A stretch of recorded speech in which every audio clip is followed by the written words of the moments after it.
বাগদার দিকে নজর রাখি। বাগদায় জবরদখল রুখতেই বোর্ড বসালো প্রশাসন।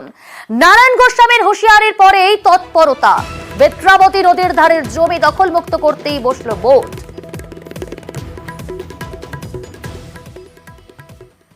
আমাদের সঙ্গে সরাসরি রয়েছে আমাদের প্রতিনিধি অনিরুদ্ধ। সরকারি জমি কোনোভাবেই দখল নয়, একেবারে সরাসরি রাজ্যের মুখ্যমন্ত্রী মমতা বন্দ্যোপাধ্যায় নির্দেশ দিয়েছেন যে বা যারা এতে অভিযুক্ত থাকবেন তাদের বিরুদ্ধে কড়া ব্যবস্থা।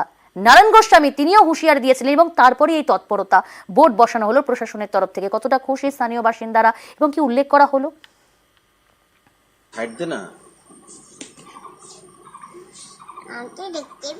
যে সাম্প্রতিক আগামী 10ই জুলাই বাগদাতে উপনির্বাচন, এই উপনির্বাচন উপলক্ষে বাগদাতে একটি কর্মী সভাতে মুখ্যমন্ত্রী যে নির্দেশ দিয়েছিলেন, অর্থাৎ কোনো সরকারি জমি কেউ জবরদখল করে রাখতে পারবে না, সে কোনো প্রশাসনিক ব্যক্তি হোক, দলের ব্যক্তি হোক, তার বিরুদ্ধে ব্যবস্থা নেওয়া হবে, তেমনই নির্দেশ দিয়েছিল মুখ্যমন্ত্রী।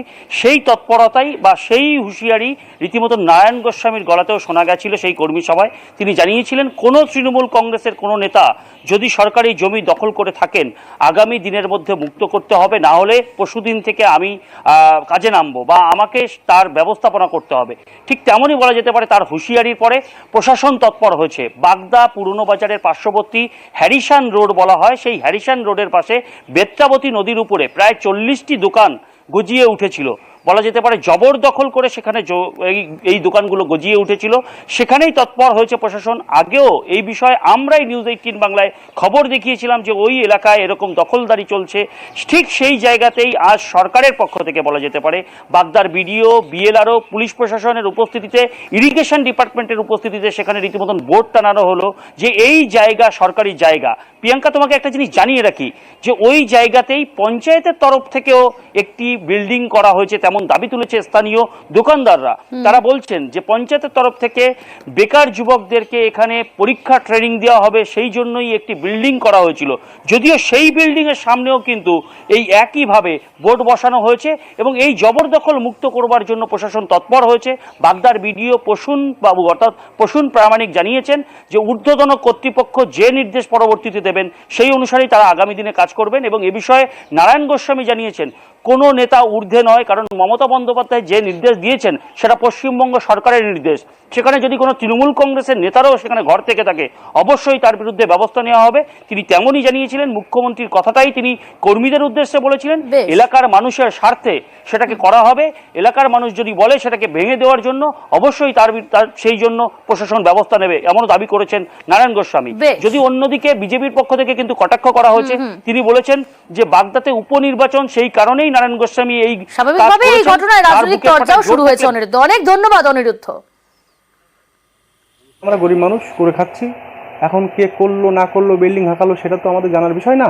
তো যদি সরকার স্টেপ নেয়, 20টা ঘরের জন্য শুধু স্টেপ নেবে না, নিলে সব স্টেপ নিতে হবে, তাতে সাধুবাদ জানাবো। আর যদি মনে করে না এই শুধু 20টা ঘরের জন্যই আমরা ভাঙবো, তো সেটা হয়তো অন্যায় হবে। এরা কেউ গ্রাজুয়েট, কেউ MA পাস, কেউ হায়ার সেকেন্ডারি, সবাই পড়াশুনো জানে, গরিব মানুষ, চাকরি বাকরি নেই, কলকারখানা কিছু নেই। এই দোকান করে কেউ তরকারির দোকান, কেউ চপের দোকান, কেউ চায়ের দোকান, আমি যেমন ছোট্ট ডাক্তারি করি, হোমিওপ্যাথি। এইভাবে আমার বাড়িতে 12 জন ফ্যামিলি মেম্বার আছে। আর এই যে দোকানের নতুন কিছু নয়, এই আমাদের এই পিছনে 150 থেকে 200 মিটার দূরে আজ 50 বছর ধরে এই ধরনের দোকানদারি করে সবাই করে কমে খাচ্ছে। এবার যদি আমাদের এটা আছে অন্যায় হয় সরকারি জায়গা দখল করা, তাহলে ওটাও তো অন্যায়। আমি চাই যে বিচারটা সমানভাবে হোক। এটা সরকারি জমি আছে পিছনে বেতনা নদী, এখানে কিছু মানুষ টেম্পোরারি ঘরটর করে ব্যবসা বা অন্যান্য কাজকর্ম করেন। তো সরকারি জমি বলে আমরা এখানে সরকারের যে সরকারি নথিপত্রে যে দাগ নাম্বার আছে, এটা যে সরকারি জমি সেটা মেনশন করে আপাতত ডিসপ্লে বোর্ড লাগিয়ে দিয়ে গেলাম। মোটামুটি 30-35টা দোকান আছে। রিপোর্টটা আমাদের ঊর্ধ্বতন কর্তৃপক্ষের কাছে পাঠাবো, তারপরে ওনাদের নির্দেশ যেরকম আসবে সেরকম পদক্ষেপ ভবিষ্যতে নেওয়া হবে। আমাদের যেগুলো ভেস্টল্যান্ড ছিল সেগুলো আমাদের সারা ব্লকে এরকম ডিসপ্লে বোর্ড লাগানো হচ্ছে, তার পার্ট হিসেবে এটাও আমরা লাগাচ্ছি। এবং যেগুলো দোকান দেখা যাচ্ছে সেগুলো বিডিও সাহেব যাই বললেন সেরকমভাবে আমরা ভবিষ্যতে ব্যবস্থা নেব। পুলিশের লোক আছে, বিডিও সাহেব আছে, আমি আছি, হ্যাঁ, ইরিগেশন দপ্তরের লোক আছে।